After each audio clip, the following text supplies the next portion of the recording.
आज मैंने अपने किचन में स्टफ़ पराठे बनाए हैं, लेकिन इनमें क्या स्टफ़ किया है ये एक रहस्य है। देखिए ये है स्टफ़िंग। कुछ समझ में आ रहा है क्या है? नहीं? कोई बात नहीं, चलिए पहले पराठे बना लेते हैं, फिर देखते हैं इनमें क्या मैंने स्टफ़ किया है। तो ये जो पराठों वाला आटा है, वही सिंपल सॉफ्ट डो है जो रोटी के लिए बनता है। इसमें मैंने कोई मोयन वोयन नहीं डाला है। आपको जब भी प्लेन या स्टफ़ पराठे बनाने हो तो बिल्कुल रोटी जैसा ही सॉफ्ट डो तैयार किया करिए। अगर आपने आटा अच्छी तरह गूंथ लिया है तो पराठे ऐसे भी बहुत सॉफ्ट बनते हैं। डेली का खाना खाने के लिए जबरदस्ती एक्स्ट्रा घी तेल क्यों खाना। हाँ, अगर समधियाने से ससुराल से कोई आ रहा हो तो अलग बात है। तो आप आटे की थोड़ा नॉर्मल साइज से बड़ी लोई लीजिए, उसको सूखा आटा लगा लगा कर फैला लीजिए और बीच में गड्ढा बनाकर इस तरह से स्टफिंग भर दीजिए। स्टफ पराठे बनाने की मैं आपको एक आज बहुत खास टिप बताने जा रही हूँ कि लोई के गड्ढे में स्टफिंग रखने से पहले थोड़ा सूखा आटा जरूर लगाइए और फिर स्टफिंग रखकर इस तरह से मुंह बंद कर दीजिए। मुंह बंद करने के बाद आटा अगर एडजस्ट ना हो तो एक्स्ट्रा आटा निकाल दीजिए और फिर हल्के हाथों से फिर से इसकी लोई बनाते हुए चपटा कर लीजिए और सूखा आटा लगा लगा कर हल्के हाथों से बराबर से बेलते हुए एक अच्छा सा यूनिफॉर्म गोल पराठा बेल लीजिए। इसमें स्टफिंग भरी है ना तो इसको बहुत पतला नहीं बेल सकते, हल्का सा मोटा ही रहेगा लेकिन चारों तरफ से मोटाई यूनिफॉर्म होनी चाहिए। और अब इसको हम अपने प्री हीटेड तवे पर मीडियम फ्लेम पर सेक लेंगे। अच्छा, प्री हीटेड तवा कह देने से बात कितनी स्पेशल हो जाती है, वरना कौन नहीं जानता कि रोटी या पराठा बेलने से पहले तवे को गैस पर चढ़ा दिया जाता है।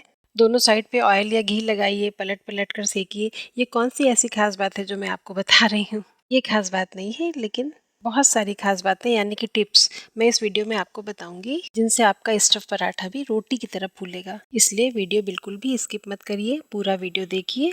और अगर मेरा चैनल अभी तक आपने सब्सक्राइब नहीं किया है तो आप कर लीजिए, क्या ही बुरा है। और वीडियो में तो आप देख ही रहे हैं कि बिना कुछ खास काम किए तवे पर ही ये स्टफ पराठे अपने आप फूलते जा रहे हैं। और चूंकि पूरे पराठे में अच्छी तरह स्टीम भरी हुई है, इसीलिए बाहर से ये कितनी यूनिफॉर्मली बिल्कुल अच्छी तरह से लाल लाल सिके हुए हैं। और आप ये देखिए, एक ही नहीं बल्कि सारे पराठे इसी तरह से बिल्कुल गुब्बारे की तरह फूल जा रहे हैं। यहाँ तक कि इनको स्पैचुला से दबा करके किनारों को सेकना पड़ रहा है, वरना फूल जाने की वजह से क्या होता है कि किनारे तो तवे पर से उठ जाते हैं, फिर उनकी अच्छी तरह से लाल वाली सिकाई नहीं हो पाती। तो इसलिए यही नहीं, कोई भी पराठा जब तवे पर फूल जाए तो उसको स्पैचुला से दबा के थोड़ा थोड़ा साइड से सेक लिया करिए। और चलिए अब हम आपको बता देते हैं कि हमने स्टफिंग क्या बनाई है। पहचाना आपने? ये भुने हुए चने हैं। इनको थाली में लेकर के हाथ से मसल के अच्छी तरह इनका सारा छिलका निकाल दीजिए और देखिए साफ होकर के ये इस तरह से हो जाएंगे। और ये जो थोड़े बहुत छिलके रह गए हैं इससे कोई फर्क नहीं पड़ता। अब इनका हमें क्या करना है कि एक ग्राइंडर में डालकर अच्छे से पाउडर बना लेना है। इस ग्राइंडर में अभी थोड़ी देर पहले मैंने अचार का मसाला ग्राइंड किया था, तो ये फ्लेवर अगर पराठे में चला गया तो अच्छा ही लगेगा, इसलिए मैं इसको धो नहीं रही हूँ। वैसे भी अब इसको अगर धोऊंगी तो फिर सुखाना भी पड़ेगा, तो बहुत ज़्यादा टाइम टेकिंग हो जाएगा, इसलिए इसको ऐसे ही यूज़ करते हैं। और ग्राइंड करने से पहले साथ में ही हम इसमें डाल देंगे थोड़ी सी हरी मिर्ची, अदरक और लहसुन। साथ में नमक भी डाल देंगे, थोड़ी सी हींग डालेंगे, तो ये सारा सब कुछ साथ में ही ग्राइंड हो जाएगा। ये देखिए कितना फाइन पाउडर बन गया। अदरक लहसुन मिर्ची सब कहाँ गए कुछ पता ही नहीं चल रहा है। 2 मिनट भी नहीं लगे और मामला बराबर। अब एडेड फ्लेवर के लिए हम इसमें थोड़ा सा मिर्च का अचार डालेंगे और ढक्कन बंद करके एक बार फिर से इसको ऐसे ही ड्राई ग्राइंड कर लेंगे। ये पिछले साल के बनाए हुए अचार हैं जो थोड़े से बच गए हैं। अब तो नए अचार का सीजन आ रहा है, तो इसको इसी तरह से पराठों में, सूखी सब्जियों में थोड़ा थोड़ा मिलाकर ख़त्म कर डालिए। मिर्च का भरवा अचार बनाने की रेसिपी मैं अपने चैनल पे शेयर कर ही चुकी हूँ। बेहद टेस्टी अचार बनाने की बेहद सिंपल रेसिपी है। अगर आपको ज़रूरत हो तो कमेंट में बताइएगा, मैं यहाँ पर लिंक शेयर कर दूँगी। और बातों बातों में ये थोड़ा सा मसाला गिर गया, सफाई करना तो बनता ही है। तो अब इस मिक्सचर में हमें थोड़ी सी चीज़ें और मिलानी है। इसमें हरी मिर्च, लहसुन, अदरक ये सब तो हम मिला ही चुके हैं, इसलिए अब थोड़े से बारीक कटे हुए प्याज और थोड़ी सी हरी धनिया मिलाएंगे। ये दोनों चीज़ें हमने ग्राइंडर में इसलिए नहीं डाली कि फिर इनसे बहुत ज़्यादा पानी निकल आता है, तो इनका फिर टेक्सचर भी खराब हो जाता है और टेस्ट भी खराब हो जाता है। इसलिए प्याज और हरी धनिया हम इसे स्ट्रिंग चॉपर में बारीक बारीक काट लेंगे और तब इस मिक्सचर में मिला देंगे। और इस तरह से इस भुने हुए चने के पाउडर में ये सारे मसाले मिलाकर हम जो पराठे स्टफ करके बनाएंगे वो होगा हमारा सत्तू का पराठा। जी हाँ, बिल्कुल सत्तू ही का पराठा है ये, क्योंकि हम मार्केट से जो सत्तू लाते हैं वो भुने हुए चने का पाउडर ही होता है। तो कई बार ऐसा होता है कि अगर आपका सत्तू के पराठे या सत्तू की और भी कोई डिश खाने का मन है और घर में सत्तू बाई चांस नहीं है, तो आप भुने हुए चने के छिलके निकालकर उसका पाउडर बना लीजिए। तो ये आपका फाइनेस्ट प्योरेस्ट होममेड सत्तू तैयार हो जाएगा। प्याज और धनिया मिलाने के बाद से सत्तू के इस मिक्सचर में थोड़ा खट्टेपन का टैंगी टेस्ट लाने के लिए चलिए इसमें हम थोड़ा सा नींबू का रस भी मिला लेते हैं। ये जो हमारा 1-1.5 कप के करीब मिक्सचर तैयार हुआ है, इसके लिए 1 टेबल स्पून नींबू का रस, यानी कि अगर बड़ा नींबू हो तो आधे नींबू से जितना रस निकले उतना रस इसके लिए काफ़ी होगा। सारी चीज़ों को अच्छी तरह से मिक्स करिए और अब इसमें एक तीखे चटकार भरे टेस्ट के लिए कच्चा मस्टर्ड ऑयल मिलाइए। लगभग 1-1.5 टेबल ऑयल इसमें लगेगा। इतना डालिए कि मिक्स करने के बाद ये मिक्सचर आपको ऑयली ऑयली लगने लगे। तो थोड़ा थोड़ा 1-2 चम्मच पानी भी डालते जाइए और इसको मिक्स करते जाइए। अभी तो ये पाउडर है ना, इसे हमें पराठों में स्टफ करना है। तो अगर इसी तरह से पाउडर फॉर्म में रहा तो ना तो भरते बनेगा ना बेलते बनेगा, और अगर किसी तरह से जतन करके बना भी लिया तो खाते ही नहीं बनेगा। सारा पाउडर झर झर करके गिरने लगेगा, इसलिए थोड़ा थोड़ा पानी मिलाकर इसको मिक्स करते जाइए। बस ये इतना गीला हो जाए जैसे पराठों की और स्टफिंग्स होती हैं कि उसको भर के बेलने में कोई परेशानी ना हो। और हाँ, ये जो चाकू छुरी का काम अभी आप ऊपर वीडियो में देख रहे हैं, तो जब भी चाकू को इस तरह के कामों में प्रयोग में लाना हो तो हमेशा चाकू को धार के उल्टे साइड से यूज करिए, नहीं तो चाकू की धार खुरच के खराब हो जाएगी। आप अपने बिलोंगिंग्स की जितनी ज्यादा इज्जत करेंगे, बदले में वो भी आपको उतना ही ज्यादा प्यार देंगे और लंबे समय तक साथ निभाएंगे।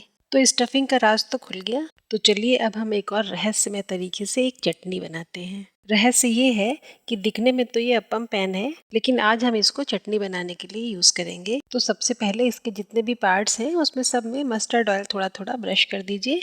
और ये रहे लाल लाल देशी टमाटर। तो आज तो मेरे घर में कम लोग हैं, मैं सिर्फ 3 टमाटर की चटनी बना रही हूँ। आप चाहें तो इसमें एक साथ 12 टमाटर भून करके उसकी भी चटनी बना सकते हैं।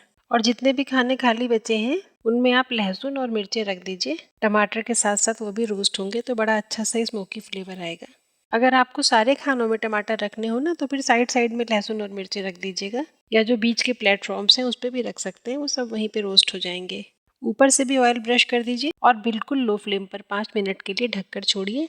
इसके बाद ढक्कन खोल करके चिमटे से इसकी साइड्स पलट दीजिए। देखिए नीचे वाली साइड्स कितनी अच्छी तरह से रोस्ट हो गई हैं। जब हम जाली पर रखकर टमाटर भूनते हैं तो उसमें फिर आप एक बार में बहुत ज़्यादा टमाटर नहीं भून सकते, और टमाटर से या बैगन से जो भी पानी गिरता है उससे बर्नर खराब हो जाते हैं, उनमें गंदगी भर जाती है, फिर बड़ी मुश्किल से साफ करना पड़ता है। हालांकि अपने एक वीडियो में मैंने टमाटर भून कर बर्नर गंदा करके और फिर उसे साफ करके भी बहुत आसान सा तरीका दिखाया है, लेकिन अगर आप उन सब झंझटों से बचना चाहें तो इस तरह से अप्पम पैन में भी रोस्टेड टमाटर की चटनी बना सकते हैं। तो इस तरह से सारे टमाटरों को फ्लिप करके नीचे की साइड ऊपर कर दीजिए और एक बार फिर से ढक्कन ढककर लो फ्लेम पर ही फिर से 5 मिनट के लिए छोड़ दीजिए। इसी तरह से थोड़ी थोड़ी देर में टमाटरों को फ्लिप करते रहिए, तो फिर धीरे धीरे ये चारों तरफ से अच्छी तरह से रोस्ट हो जाएंगे। और देखिए ये टमाटर, मिर्चें और लहसुन ऐसा लग रहा है जैसे डायरेक्ट आंच पर भुने गए हैं। बस अब यहीं पर फ्लेम ऑफ कर दीजिए और पैन को हटाकर नीचे रख लीजिए। सबसे पहले तो इन भुने हुए टमाटरों का छिलका निकाल लीजिए और फिर तो बाकी सारा चटनी बनाने का वही सेम तरीका है। मैं तो यहाँ पर चटनी बनाने के लिए स्ट्रिंग चॉपर का यूज़ कर रही हूँ। आप ग्राइंडर में भी बना सकते हैं, लेकिन स्ट्रिंग चॉपर में ये चटनी पूरी तरह से पिसती नहीं है। इसमें थोड़े थोड़े टमाटर के और लहसुन के चंक्स भी आते हैं, तो खाने में उसका टेस्ट बहुत अच्छा लगता है। अगर आपको बिल्कुल पिसी हुई चटनी पसंद है तो आप ग्राइंडर में ग्राइंड कर लीजिए। तो इस चॉपर में सारे टमाटर, लहसुन और मिर्चें सब कुछ डाल देने के बाद से हम इसमें थोड़ा सा हरा धनिया भी तो डालेंगे। हरा धनिया तो हर चटनी की शान है, इसके बिना तो कुछ हो ही नहीं सकता। और अब डालिए थोड़ा सा नमक, थोड़ा सा काला नमक, और ये हमने लिया है 1 इंच के बराबर गुड़ का टुकड़ा। ये जो भुने हुए टमाटर की चटनी होती है ना, इसमें हल्का सा मीठा फ्लेवर बहुत ही अच्छा लगता है। आप चीनी भी डाल सकते हैं, लेकिन गुड़ की बात ही अलग है। और ये देखिए बातों ही बातों में चटनी भी तैयार हो गई। सत्तू के पराठों के साथ टमाटर की इस खट्टी मीठी चटनी का बड़ा ही ज़बरदस्त कॉम्बिनेशन होता है। वैसे ये सत्तू के पराठे और टमाटर की चटनी ये पूर्वी उत्तर प्रदेश का और बिहार का बड़ा ही खास खाना है, लेकिन अपने अनोखे स्वाद के कारण अब तो ये खैर सब जगह पसंद किया जाता है। वैसे आमतौर से इसका खाने का टाइम तो ब्रेकफास्ट का ही है, लेकिन काफ़ी फुल फिलिंग और हाई कैलोरी होने के कारण ये ब्रेकफास्ट और लंच मिला करके ब्रंच का काम करता है। आपको कहीं जाना हो तो 2 पराठे खाकर निकल जाइए, सारे दिन आराम से रहेंगे, बिल्कुल भी भूख नहीं लगेगी। पराठे, चटनी सब तैयार हो गए, तो चलिए अब इसको हम सर्व भी कर लेते हैं। मैं तो यहाँ 2 ही पराठे सर्व कर रही हूँ, लेकिन मुझे अच्छी तरह पता है कि ये पराठे आपको इतने पसंद आएंगे कि आप ज़रूर 2 की जगह 4 खाएंगे। तो फिर इस वीडियो को लाइक भी कर दीजिए, फ्रेंड्स एंड फैमिली के साथ शेयर भी कर दीजिए और आराम से ताज़ी दही और खट्टी मीठी टमाटर की चटनी के साथ होममेड सत्तू के आटे का आनंद उठाइए। खुद अपने बनाए हुए सत्तू के पराठे आपको कैसे लगे मुझे कमेंट में ज़रूर बताइएगा। फिर मिलते हैं अगले वीडियो में। Bye bye and take care.